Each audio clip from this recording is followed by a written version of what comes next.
Empezamos curso y vamos a empezar fuerte. Vamos a hablar de eso, de lo que no se está hablando y que es el quinto centenario de la conquista de Tenochtitlán por Hernán Cortés.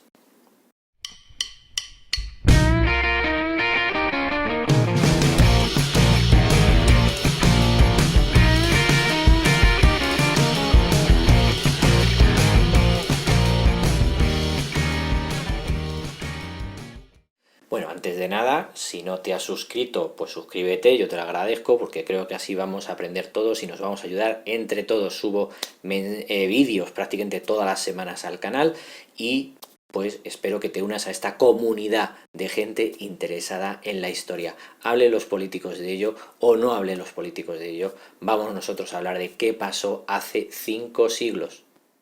Y una vez que nos hemos suscrito y le habéis dado la campanita y todo ese tipo de historias, también antes de empezar con el vídeo propiamente dicho, pedir disculpas a los herederos y descendientes de los mexicas por si la lío con la pronunciación, porque la verdad, tener dioses con tantísimas consonantes y tanta TL y tanta H y tanta tal, pues no es fácil pronunciar Huitzilopochtli o Quetzalcóatl y cosas por el estilo. Entonces, si la lío con la pronunciación, pido disculpas, no era mi intención.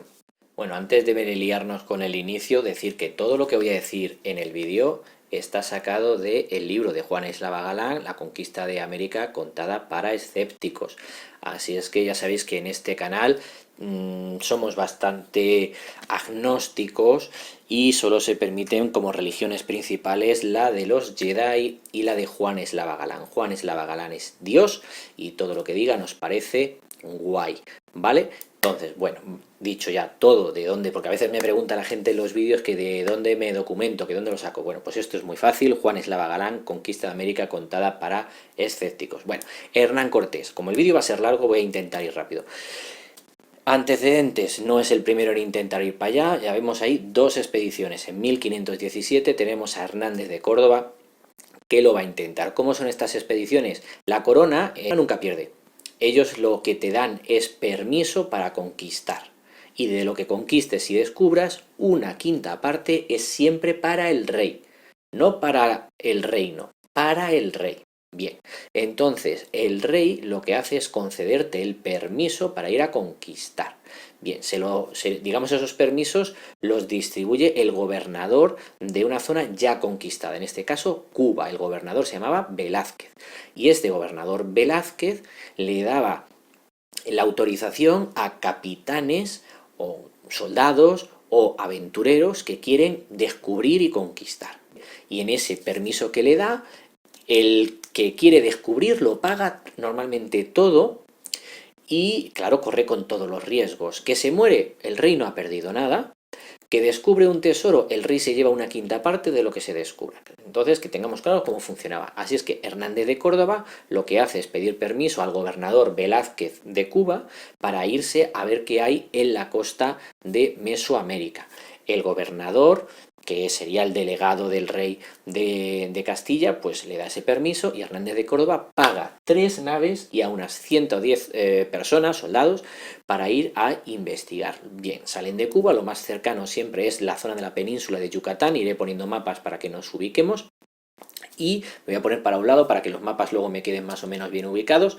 Entonces, esa ruta que va a hacer Hernández de Córdoba le va a llevar por la costa de Yucatán, va a descubrir una serie de islas y en los enfrentamientos con los indios se va a dar cuenta que no todos son taínos, que son los indios pacíficos que se encuentran en el Caribe, sino que hay indios bastante belicosos que son los que se van a encontrar en el continente.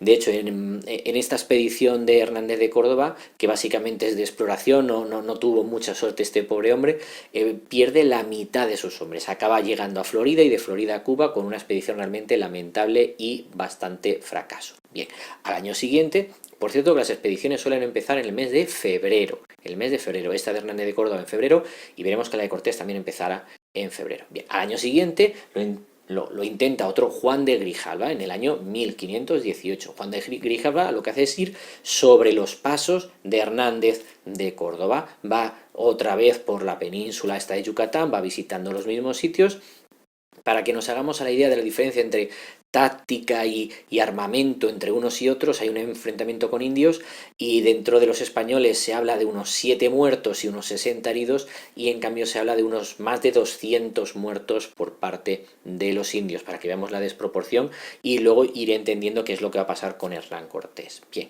más cosas que decir.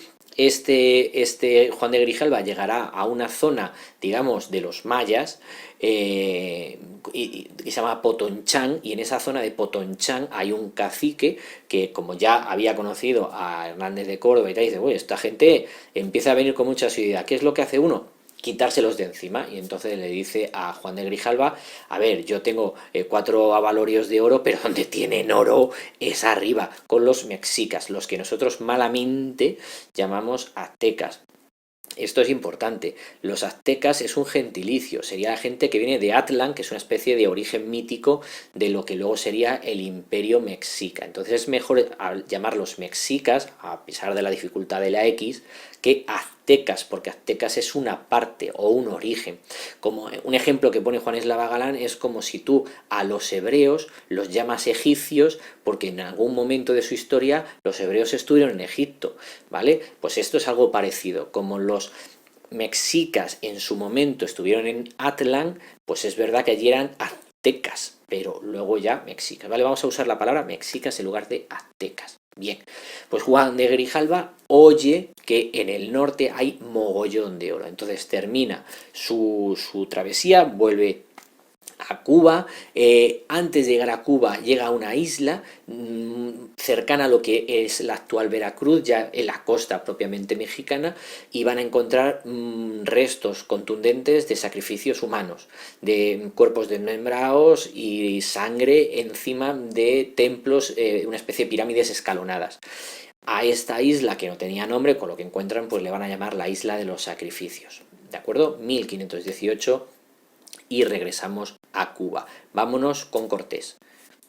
Bueno, seguimos, vamos a intentar rápido decir primero de Hernán Cortés, que es un extremeño, que no era un iletrado ni un analfabeto ni mucho menos, era una persona que había estudiado en la Universidad de Salamanca, o sea, una persona bastante culta, que había leído los escritos de Julio César, que conocía la biografía de Alejandro Magno, es decir, era una persona, no llegó a licenciarse, pero era una persona con bastantes estudios comparado el perfil tipo del explorador español en América. Bien, este Hernán Cortés, que había sido incluso alcalde de Santiago de Cuba, es el que va a organizar esta expedición después de oír lo que había contado la gente de Grijalva sobre lo que le habían dicho en la zona de Potoncha. Bien, la expedición en principio es para unos 5 o 6 meses, la idea es capturar ese oro del que hablan y traer esclavos para venderlos en Cuba.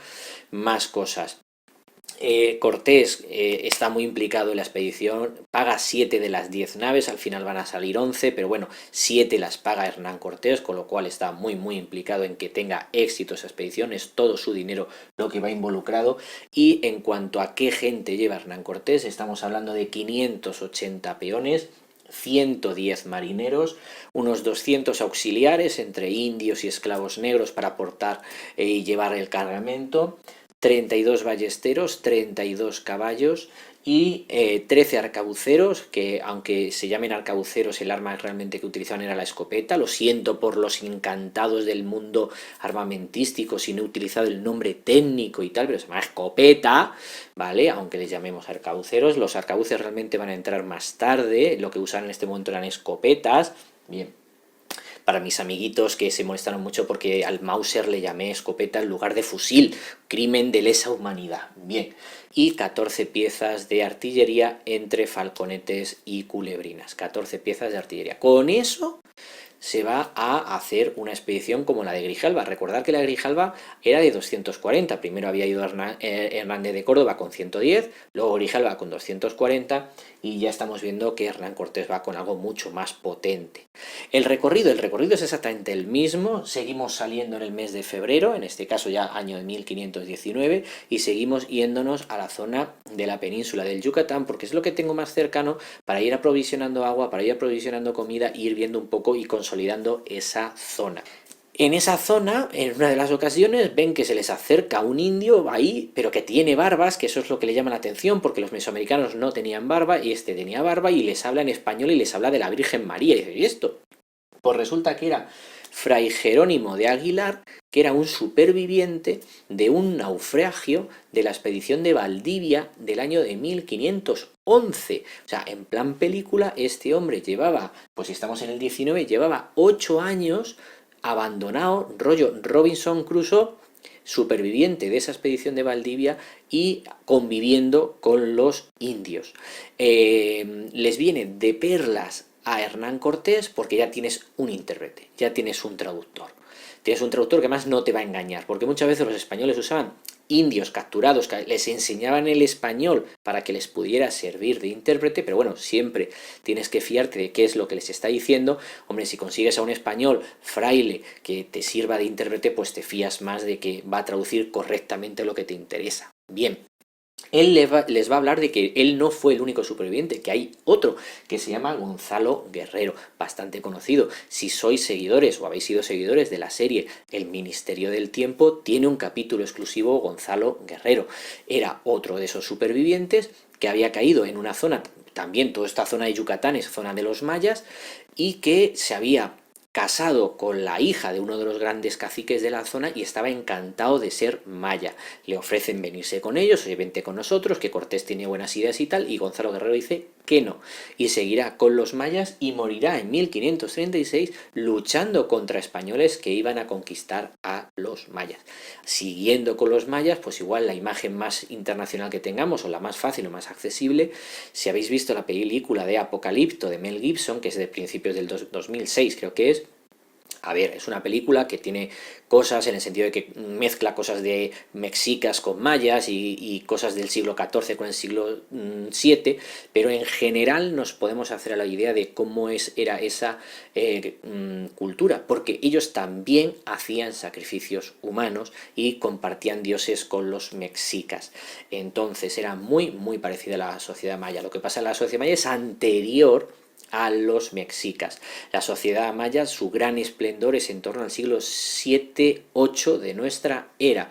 Entonces, cuando llegan los españoles, realmente es una sociedad que ha colapsado y que lleva un siglo languideciendo. O sea, realmente cuando llegan los españoles ya están en sus últimos estertores. Lo que pasa es que los mayas están hasta las mismísimas narices de los mexicas, que continuamente les bajan, les roban, les secuestran, les exigen tributos y encima les secuestran gente para hacer sacrificios con ellos. Entonces los mayas verán en los españoles un mal menor. Importante el concepto del mal menor. Bien, el caso es que siguen avanzando por esta zona de Yucatán y en la zona de Campeche por lo mismo se les acerca por la playa una perra ladrando. No había perros en América antes de los españoles y se dan cuenta que esta perra era de las de Grijalba. Los españoles llevaban grandes perros de la raza normalmente de los alanos de los Pirineos, perros acostumbrados a luchar con jabalíes, con participar en la caza del oso, o sea, que no se asustaban ante bichos tal, y bastante obedientes y bastante inteligentes. Bien, estos perros que atemorizaban a los indios porque no los habían visto nunca y que estaban entrenados para el combate, pues lógicamente eran una importante arma contra los indios. Esta perra, por lo que sea, se había perdido, la habían abandonado, lo que sea, la recupera Hernán Cortés, que lo suma a su tropa. Ya tiene al fraile Jerónimo de Aguilar y ahora tiene a esta perra más. Llegan a la zona de Potonchán y en esa zona este cacique ya está un poquito hasta el moño de que cada año le lleguen españoles y cada año le llega el doble de españoles y va a haber un enfrentamiento en Centla o como se pronuncie esto. Para que nos hagamos a la idea de la batalla, estamos hablando de unos 800 muertos, o dicen más de 800 muertos por parte de los indios y unos 2 por parte de los españoles. No olvidemos el alto número de heridos. Muchos de ellos morirán después porque muchas de las flechas que les herían estaban envenenadas. Entonces, aunque solo haya 2 muertos, posteriormente veremos que hay bastantes más. Entonces siempre se habla de muchos muertos por parte de los indios y poquitos por parte de los españoles, pero realmente las cifras no son esas porque luego de las heridas terminan muriendo. Y como consecuencia de esta victoria de los españoles, los caciques de al lado siempre les daban 4 avalorios y 4 cosas y esclavos, bueno, pues les llega a Hernán Cortés la Malinche. La Malinche es una mujer de origen noble que conocía la lengua náhuatl, que es la que hablan los mexicas en general, que es la segunda lengua más hablada en México después del castellano, y sigue hablándola millones de personas, la lengua náhuatl, y le va a servir una vez más de magnífico intérprete. para Hernán Cortés. Hernán Cortés, que en un principio no se vincula, digamos, sentimentalmente, físicamente con ella, sino que él se lo va a dar a uno de sus grandes capitanes que le acompañan, que era el Portocarrero. Pero cuando a Portocarrero lo tenga que mandar a España a hacer una serie de gestiones, él se queda con la Malinche y de hecho le hace un hijo, ¿vale? Martín Cortés. Bueno, pues para que os hagáis la idea, Malinche en toda esta expedición de Cortés traducía del náhuatl al mexica, digamos, perdón, al maya, traducía al maya, y Jerónimo de Aguilar traducía del maya al español. O sea, imaginaros el show que tenía que ser aquí cada conversación, porque necesitabas dos intérpretes, ¿de acuerdo? A la Malinche, que te lo traducía del náhuatl al maya, y Jerónimo del maya al español. Un show todo esto que tenemos, ¿vale? Borro la pizarra y seguimos. Se va a fundar la ciudad en esa zona donde había sido la batalla de Santa María de la Victoria, en la que se va a dejar otro retén de 60 soldados. Como veis, aunque empieza con 580, va a ir perdiendo porque los va a ir colocando en puntos para asegurarse una retirada en el caso de que haga falta.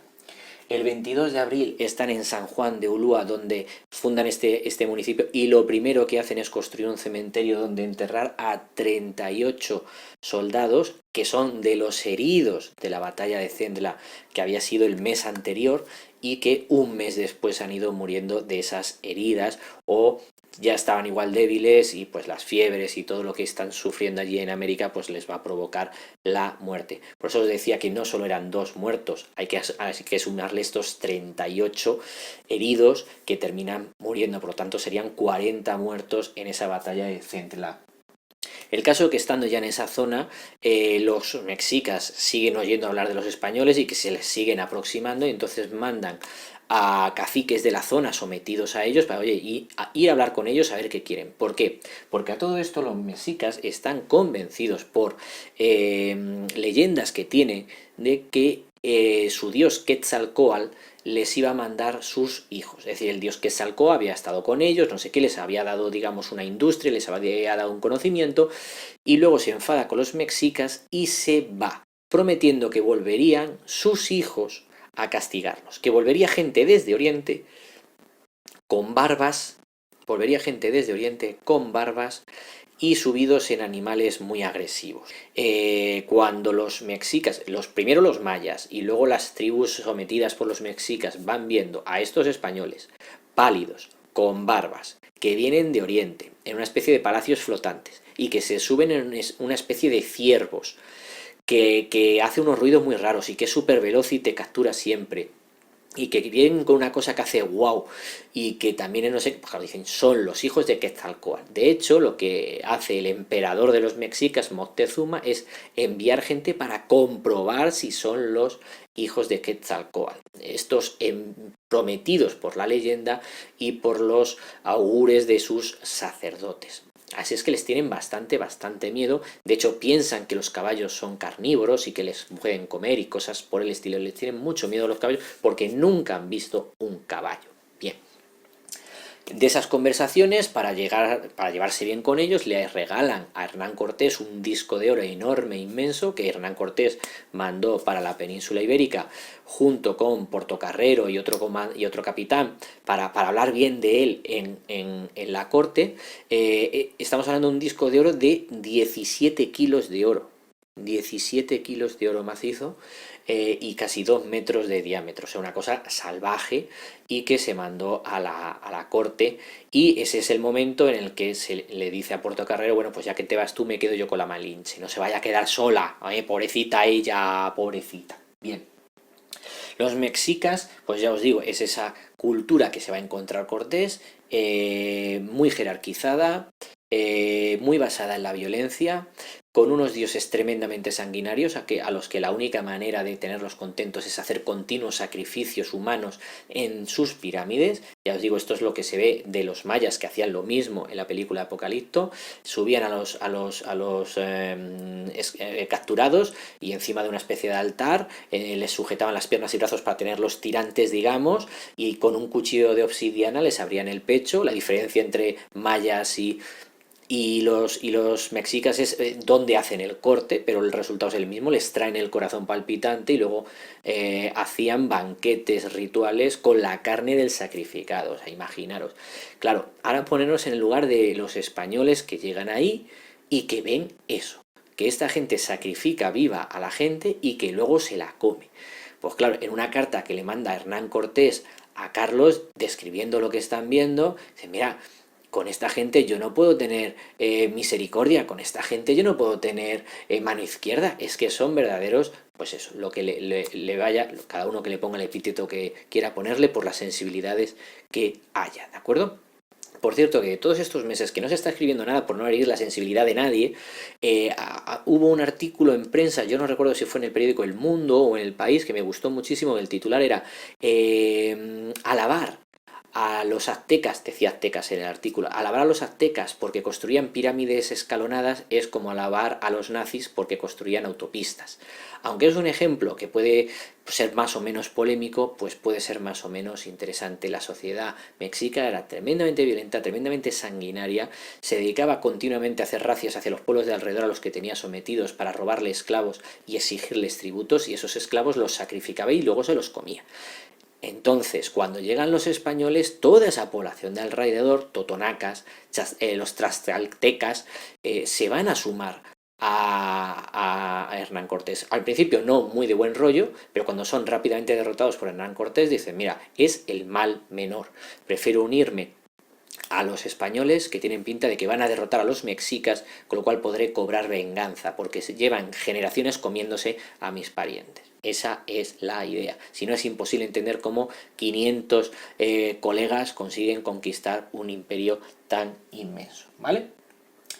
Por supuesto, llega un momento en que sigue avanzando Hernán Cortés, porque esto del disco de oro, en lugar de echarle para atrás, lo que hace es incentivarle, y yo quiero saber dónde está el origen de tantísimo oro, y en ese avance fundan Veracruz, porque además lo necesita Hernán Cortés para poder asegurarse que todo lo que consiga sea para él y quedarse con su parte, y no tener que repartir tanto con el gobernador de Velázquez de Cuba, más el quinto real, que será innegociable. Entonces, al fundar Veracruz, por petición de los soldados, en plan, queremos fundar una ciudad y que tú seas su alcalde, y él, no quiero, y ellos, que sí, porque vosotros me lo pedís. No, le venía que te cagas para poder justificar lo que estaba haciendo. En ese momento hay gente que no está de acuerdo con lo que está haciendo Hernán Cortés, montan un motín en plan, esto no puede ser, esto no lo ha pactado, esto en Cuba no va a gustar. Total, que cuelgan a los dos líderes, le cercenan la mitad de un pie a otro de los líderes y a los demás pues unos latigazos, y aquí no pasó nada. Y por si las moscas, es ahí cuando Hernán Cortés desguaza sus barcos para asegurarse de que nadie se vuelve a Cuba a chivarse de lo que está haciendo él en México. Entonces es ahí cuando él desguaza sus barcos, no los hunde, sino que saca todo lo necesario, los desguaza y así los inutiliza. El armamento que explica esas grandes victorias españolas frente a tantísimos aztecas es: los españoles pues llevan corazas, llevan armaduras y demás, van a caballo, tienen artillería, tienen perros, tienen espadas de hierro, hierro que no saben trabajar los mexicas, y con ese armamento evidentemente lo tienen a huevo. Además tienen superioridad táctica porque llevas 8 siglos combatiendo en España y llevas pues 3 o 4 décadas matándote, bueno, en estos momentos llevas 2 décadas matándote en Italia, con lo cual tu superioridad táctica es muy superior respecto a la de los mexicas. Los mexicas tienen principalmente 2 tipos de armamento: lanzar proyectiles desde flechas, cerbatanas, ondas, jabalinas, y luego ya en el cuerpo a cuerpo pues macanas, una especie de cachiporra, y también tenían pues una especie de alabarda. Son armamentos sobre todo pensados para inutilizar o inmovilizar al contrario, porque la idea es sacrificarlo en la pirámide, la idea no es matarlo. La idea es sacrificarlo luego. Entonces, claro, a los españoles es que les da igual, yo te voy a masacrar. Entonces no tiene nada que ver el armamento de uno y otro, ni las tácticas de uno y otro. Dentro de los mexicas siempre sus capitanes van con unas plumas tremendas, en plan de yo soy el capitán, que hace a los españoles tirar al capitán. Y entonces, aunque fueran chorrocientos mil mexicas, en cuanto caían los capitanes suyos, salían despavoridos y los españoles lo tenían a huevo, ¿vale? Hay que cargarse al de las plumas, ¿vale? Dicho todo esto, corto y seguimos avanzando. Seguimos con nuestro recorrido por la conquista de los mexicas por parte de Cortés, aliados que va a tener, porque ya os digo, en América hay una frase que me encanta, que es la conquista la hacen los indios y la independencia la hacen los españoles, porque es verdad, Cortés es imposible que hubiera conquistado todo esto sin la ayuda de sus aliados de la zona, y la independencia del México colonial respecto de España se produce con los criollos, que son hijos de españoles. Bien. Totonacas y tlaxcaltecas son principalmente los que se van a unir a Hernán Cortés. De hecho, los totonacas también le van a acompañar hasta Tenochtitlan. Cuando lleguen a Tenochtitlán se vuelven, pero se quedan con él los tlaxcaltecas. Madre mía, por Dios. Bien, en noviembre de 1519 van a llegar a Tenochtitlan. Estamos hablando de unos 400 españoles y estamos hablando de unos 5.000 tlaxcaltecas. El 8 de noviembre se produce la entrevista famosísima entre Hernán Cortés y nuestro Moctezuma, el Güey Tlatoani, que era como llamaban al emperador de los mexicas. Es una entrevista bastante cordial, con entregas de regalos y demás, siempre mucho mejor en lo de los mexicas. Los españoles dan 4 baratijas y demás. Y lo único que quieren es que sí, que encantado de conocerte, que cuando te vas. Y Cortés lo que hace es seguir el protocolo. El protocolo es decirle, dice, mire usted, hay un dios. Ese dios tiene un vicario en la tierra que se llama Papa. Ese Papa, por una serie de escritos, las bulas, ha dicho que toda esta parte del planeta pertenece al rey de España, Carlos. Y este rey Carlos es súper poderoso y me envía a decirte que tienes que ser súbdito de él y además abandonar tus dioses paganos y hacerte cristiano. Esto es lo que hay. ¿Qué le dice Moctezuma? Que encantado de conocerle, pero que sus dioses son los suyos y que venga Carlos a hablar con él. Y entonces Cortés, que sí, es que Carlos está muy ocupado en Europa, tú te tienes que hacer súbdito y tal, firma aquí como que te haces súbdito, ese tipo de... Ahí van las conversaciones entre Moctezuma y Cortés. ¿Qué es lo que quiere Cortés? El oro, averiguar de dónde sale tanto oro. ¿Qué es lo que quiere Moctezuma? Averiguar si los españoles son los hijos de Quetzalcóatl. Bien. Entonces, en estas negociaciones hay una riña en Veracruz porque cobradores de impuestos mexicas se acercan a la zona a cobrar impuestos a los totonacas. Los totonacas, como son aliados de Cortés, pues se vienen arriba y dicen que se niegan a pagarle impuestos a los mexicas. Y entonces los mexicas les declaran la guerra. Y entonces los españoles de Veracruz, que era la zona más próxima de los españoles a estos totonacas, dicen, no, hombre, vamos ahí y ayudaros. Y en ese combate, pues mueren 8 españoles de Veracruz. Aunque lo intentan tapar los mexicas, los totonacas salen corriendo y se lo dicen a Cortés, mira lo que le han hecho a tal, y entonces Cortés lo que dice, no, esto hay que sancionarlo, Vale. Esa es la excusa que está buscando Hernán Cortés para secuestrar a Moctezuma y quedarse con él. Porque el ambiente dentro de Tenochtitlan, según iban pasando las semanas, se iba enrareciendo. Es decir, es gente que ya los que vivían ahí estaban hasta las narices de los españoles, lo que querían era que se le alargaran. Y los españoles lo que querían era encontrar el oro que estaban escondiendo los mexicas, o ellos pensaban que estaban escondiendo los mexicas. Entonces, piensa Cortés, si tenemos con nosotros a su emperador en plan secuestrado, pues no querrán hacernos daño. Los españoles habían sido ubicados en un antiguo palacio, el antiguo palacio del padre de Moctezuma. Y en ese palacio, pues un día incluso buscando un sitio donde hacer una capilla, pues el albañil que llevaban con ellos, pues digo, oye, yo encuentro aquí una puerta cegada, debe haber algo detrás, pues vamos a ver qué hay, pum, pum, pum, rompen la puerta cegada y se encuentran un tesoro inmenso, que era el tesoro que había ido acumulando en todos sus años de vida el padre de Moctezuma, y que como no querían que lo pillaran los españoles, habían cegado la puerta. Lo que pasa es que los españoles encuentran la puerta y dicen, esto es muy interesante, cuando nos vayamos nos lo llevamos, vale, la volvemos a cegar y cuando nos vayamos no las llevamos. Total, que es cogen a Moctezuma y le dicen, mira, tú vas a estar mucho más tranquilo con nosotros. Y ya lo tienen secuestrado. Bien. Al final de una serie de dimes y diretes, Moctezuma habla con sus nobles y dice, venga, vale, de acuerdo, me hago súbdito de España, y firman y se hacen súbditos de España, de Carlos, y le dicen, ya somos súbditos de tu rey Carlos, ¿te puedes largar ya? Y el otro, si yo estoy deseando irme, pero es que no vienen barcos de España, en cuanto venga un barco, yo me voy, porque ya tengo lo que yo quería, que yo lo que quería era que tú fueras súbdito, nada más, pero es que no vienen barcos, en cuanto venga un barco, yo me piro. Bien. Y en esas están los de la ciudad de Tenochtitlan hasta los narices de los españoles que siguen allí, Moctezuma sintiéndose engañado, los familiares de Moctezuma, eres un inútil, y los españoles buscando, buscando, buscando. Y en estas llega Pánfilo de Narváez, que es un enviado por parte del gobernador de Cuba, Velázquez, que no le está molando nada de lo que está pasando en el continente, y manda a Pánfilo de Narváez con 19 barcos y 1.400 hombres, 80-90 caballos, mogollón de artillería, para que se enfrente con Cortés y traerlo apresado para Cuba, y ser Velázquez el que se quede con el oro del que se está hablando, tanto que hay entre los mexicas.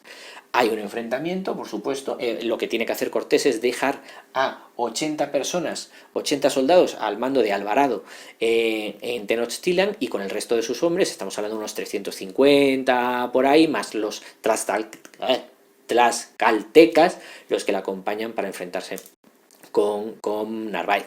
El enfrentamiento es nada, porque lo que hace Cortés es sobornar a todo Quisqui para que utilicen las artillerías y demás, y además ataca cuando está diluviando y cuando es por la noche, entonces nada, no hay problema, y se queda con los soldados, con lo cual ya tiene sus soldados más los que se ha quedado de Narváez.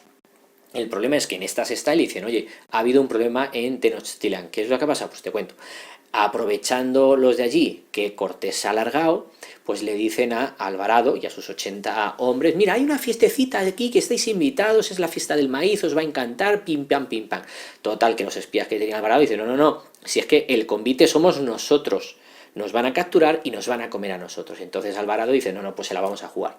Total, que cuando se juntan en una especie de megaplaza miles y miles de personas, lo que hacen los españoles es cerrar los accesos y empezar la carnicería. Estamos hablando de gente desarmada y estamos hablando de 80 españoles vestidos de acero y con espadas, con lo cual es una verdadera carnicería. Esa es la interpretación que hay. ¿Realmente era una trampa para matar a esos 80 españoles? Es posible que sí. ¿Realmente Alvarado se propasó e hizo una carnicería innecesaria? Pues seguramente sí, no lo sabemos. Es simplemente lo que ocurrió. Total, que luego el pueblo, lógicamente, Tenochtitlán quiere asesinar a los españoles se resguardan en su palacio donde estaban asentados, y resisten hasta que llega Hernán Cortés, que viene corriendo desde su enfrentamiento de Narváez. Se juntan, se fusionan, pero es evidente que la situación es imposible de sostener. Y entonces Cortés le dice a Moctezuma, oye, mira, tú que eres el Hueytatloani de esta gente, salte allí a la terraza y les dices que se calmen. Y otros así, si me odian, tú sale y tú le dices que se calmen. Total, que sale, y lo que hacen es apedrearlo y matarlo a pedradas. Así es que muere Moctezuma, se acabó el único aliado, o por lo menos persona controlada que tenían los españoles. Llega el momento de huir. Pues toca huir, porque las circunstancias son lamentables. Entonces, aprovechando que ese 30 de junio había bastante niebla en este lago de Texcoco, y que bueno, pues habían podido huir en mejores condiciones, salen en extremo silencio esos 1.000 y pocos españoles más unos 10.000 aliados, como pueden, le fundan los cascos a los caballos para que no hagan ruido sobre las piedras. Ellos saben que tienen que cruzar una serie de puentes que saben que han cortado los mexicas, así es que los carpinteros llevan como puentes portátiles para ir poniéndolo, y van pasando, y por supuesto tienen que salvar todo el oro que han ido capturando, sobre todo el que tenían escondido en ese palacio en el que les habían ubicado. ¿Cuál es el problema? Pues hay un momento que les descubren y sale toda la ciudad de Tenochtitlán a por ellos, y ellos tienen que salir y seguir corriendo. Los puentes estos portátiles se terminan atascando, los árboles se encabritan, un absoluto caos. Se llama Noche Triste, evidentemente, porque mueren 800 españoles como poco, más unos 3.000 de esos aliados, y solo van a quedar unos 500 de los españoles, unos 23 caballos de los casi 100 que tenían, y los pocos aliados, unos 5 o 7.000 tal. Además, a esta gente recordar que no solo los matan, lo que quieren es capturarlos para sacrificarlos. Entonces los españoles, cuando consiguen llegar a los cerritos de alrededor de este lago, tienen que ver cómo suben a sus compañeros a las pirámides y los van sacrificando allí vivos, y luego se los van descuartizando y luego se los van comiendo. Eso lo tuvieron que ver los españoles, lo que hacían con sus compañeros. Bien. Así es que no le queda más narices a Cortés, que además en esa huida pierde prácticamente todo el tesoro, porque los caballos que lo llevaban son capturados, van más lentos, van más despacio, con lo cual no le ha servido para nada todo lo que han hecho. Y tiene que huir. ¿Hacia dónde? Pues hacia la zona de los tlaxcaltecas para protegerse entre ellos. Pero tiene que llegar allí. Entonces, cuando llegan a la ciudad de Otumba, el 7 de julio, llevas una semana huyendo, estás herido, estás agotado, se enfrentan a casi 40.000 soldados mexicas que van ahí con lo mejor, con los jaguares, con los águilas, con todos sus pro. Pero siguen, y los españoles estamos hablando que ellos junto con sus aliados podrían ser unos 5.000 en el mejor de los casos. Bien, ¿qué es lo que van a decir? Aunque las cosas pintaban mal. Lo mismo, a por sus líderes, que se ponen unas plumas tremendas y son fáciles de localizar. Es lo que van a hacer, es lo que había hecho Alejandro Magno en las grandes batallas de Mesopotamia, que había leído Hernán Cortés cuando estuvo en Salamanca, y lo que va a hacer es eso, ¿de acuerdo? Ir a por el líder y una vez eso, más fácil desbaratar. Consiguen ganar y consiguen refugiarse. Y estando allí se produce el hecho quizá más triste y más lamentable de todo este proceso, que es que en septiembre de 1520 Francisco de Guía, que era un esclavo negro que había ido a la expedición de Pánfilo de Narváez, muere. Y muere de viruela. Estaba contagiado de viruela y durante estos meses de subo y bajo, le había ido pegando la viruela a todo Quisqui, tanto autóctonos como españoles. A los españoles no les pasaba nada porque llevábamos décadas siendo inmunizados por la viruela, pero los mexicas jamás habían tenido contacto con vacas, jamás habían tenido contacto con caballos, con perros, y la viruela es una enfermedad que pasa de los animales a los hombres, de los animales domésticos a los hombres. Los españoles estábamos inmunizados, los mexicas no. Entonces, entre septiembre y diciembre, para cuando llega diciembre, 1 de cada 3 mexicas ha muerto. Es salvaje la pandemia que se va a desarrollar por este paciente cero. De hecho, el Tlatoani que sucede a Moctezuma muere también de viruela y le tiene que sustituir otro. Bien, en estas circunstancias los españoles se dedican a asediar, pueden ya volver contra Tenochtitlán y se dedican a asediar la ciudad, que no fue nada fácil. Lo que hicieron fue cortar su suministro de agua, derribando los acueductos que le daban agua dulce, pero luego el intentar acercarse al centro de la ciudad era muy costoso en vidas y a los españoles no les sobraban soldados. Entonces, aunque el interés en un principio Cortés era preservar la ciudad, que para él era la Venecia de América, una ciudad fastuosa de 250.000 personas con canales, con unos sistemas de irrigación bestiales muy superiores a lo que había en Europa, al final dice, mira, vamos a ir derribando edificio a edificio y ya los construiremos de nuevo. Y es lo que se hizo, Después de 90 y pico días de asedio, a pesar de las peticiones de rendiros, que no nos rendimos, ese último Tlatoani intenta huir por la noche, pero va a ser capturado en mitad de agosto, el 13 de agosto, así es que podemos dar por capturada la ciudad de Tenochtitlán. Cuando entran los españoles, lo que se encuentran es una ciudad arrasada físicamente y moralmente, con miles y miles y miles de muertos, y por las calles, y los pocos que siguen vivos en unas condiciones lamentables. Y esa es la conquista de Tenochtitlán. Cortés lo que va a hacer es después decir, habrá que reconstruirla, pero ya en un estilo español, y esa es la Ciudad de México que hoy conoce la gente. Nada más y nada menos de esta conquista del Imperio Mexica por parte de 500, 600 españoles con miles y miles y miles de aliados que vieron en los españoles el mal menor.